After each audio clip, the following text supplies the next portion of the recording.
Hi guys, welcome to my channel. இன்றைக்கி நம்ம தவா சிக்கன் ரெசிபி தான் பார்க்க போகிறோம். அதுக்கு ஒரு பாத்திரத்தில் 1/2 kg சிக்கன், 1/2 ஸ்பூன் மஞ்சள் பொடி, 2 ஸ்பூன் இஞ்சி பூண்டு பேஸ்ட், அதுக்கப்புறம் நான் 1/2 ஸ்பூன் லெமன் கட் பண்ணி வச்சுருக்கேன். அதையும் நம்ம மிக்ஸ் பண்ணிக்கலாம். மிக்ஸ் பண்ணிவிட்டு மேரினேட் பண்ணி வச்சிடலாம். ஒரு 15 மினிட்ஸ் ஊறட்டும். அப்போ தான் சிக்கன் நல்லா சாஃப்ட் ஆகும்.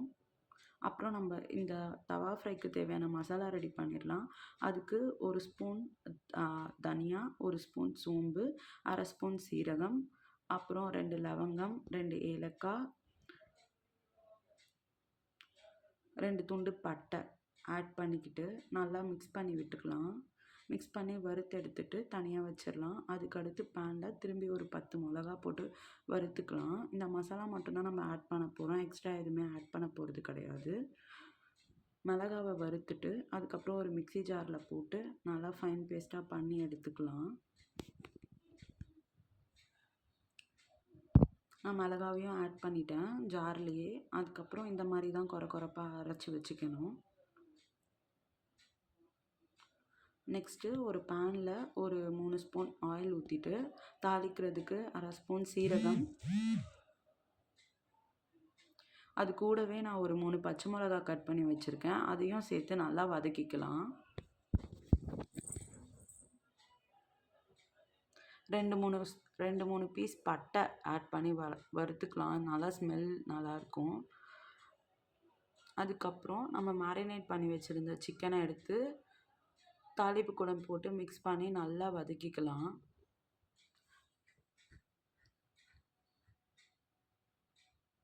இதுலேருந்து நல்லா தண்ணி விடுற வரைக்கும் நல்லா வதக்கிக்கலாம்.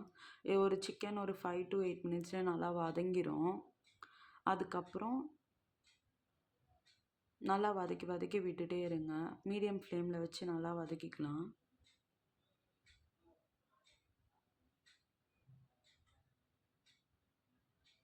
இப்போ என்ன பண்ணலான்னா, நம்ம அரைச்சி வச்சுருந்தோம்ல அந்த மசாலாவை எடுத்துகிட்டு வந்துடலாம். கொஞ்சம் உப்பு ஆட் பண்ணிக்கோங்க தேவையான அளவு. ஒரு 10 மினிட்ஸ் கழித்து இந்த மாதிரி தான் நல்லா தண்ணி விடும். அது கூட நம்ம காரத்துக்கு ஏற்ற மாதிரி நான் 2 ஸ்பூன் ஆட் பண்ணியிருக்கேன் நம்ம அரைச்ச மசாலாலேருந்து. அதை போட்டு நல்லா மிக்ஸ் பண்ணிக்கலாம்.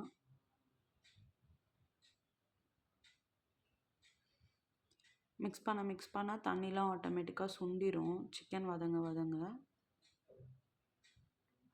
வேறு எந்த மசாலாவுமே ஆட் பண்ணல. நம்ம அரைச்சி வச்ச மசாலா மட்டும்தான். நல்லா வதங்கட்டும். ஒரு 5 மினிட்ஸ் நம்ம மீடியம் ஃப்ளேம்லேயே வச்சு வதக்கிடலாம். இது கூட நான் 2 ஸ்பூன் ஆனியன் கட் பண்ணி வச்சுருக்கேன், வெங்காயம். அதையும் போட்டு நல்லா வதக்கிக்கலாம். மீடியம் ஃப்ளேம்லேயே இருக்கட்டும், இல்லைனா சிக்கன் ரொம்ப ஹார்ட் ஆகிடும்.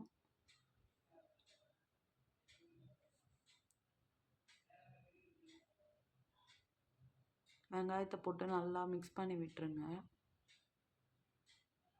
ஸ்டார்டிங்கில் தான் போடணுன்னு இல்லை, இது சிக்கன் கூடயே நல்லா வதங்கிடும். இது ஒரு டிஃப்ரெண்ட்டான டேஸ்ட் கொடுக்கும். இப்போ பார்த்திங்கன்னா ஆனியன் கொஞ்சம் வதங்கிடுச்சு. இப்போ அதே மாதிரி நான் 2 தக்காளி கட் பண்ணி வச்சுருக்கேன், அதையும் போட்டு நல்லா மிக்ஸ் பண்ணிக்கலாம். கூட கொஞ்சம் கருவேப்பிலையும் ஆட் பண்ணிக்கோங்க டேஸ்ட்டுக்கு. இப்போ பார்த்திங்கன்னா அந்த தண்ணி எல்லாமே வத்திருச்சு பாருங்கள். தவா சிக்கனுக்கு நம்ம எக்ஸ்ட்ரா தண்ணியே ஊற்ற வேண்டாம். அந்த ஊற வச்ச சிக்கன் அவ்வளோதான். எக்ஸ்ட்ரா தண்ணி எதுவுமே ஆட் பண்ண வேண்டியதில்லை. அதுலேயே நல்லா தண்ணி விடும். இதை ஒரு 10 மினிட்ஸ் நல்லா வதக்கி விட்டுருங்க. நல்லா மசாலாலாம் வதங்குற அளவுக்கு தக்காளி வெங்காயம் எல்லாமே வதங்கிடும்.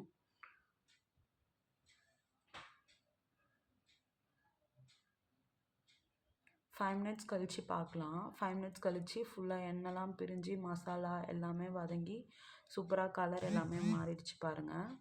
இது கூட நம்ம கருவேப்பிலையும் கொஞ்சம் ஆட் பண்ணி சர்வ் பண்ணிக்கலாம். மறக்காமல் வீடியோவுக்கு லைக், ஷேர் அண்ட் கமெண்ட் பண்ணிவிடுங்க. தேங்க்ஸ் ஃபார் வாட்சிங்.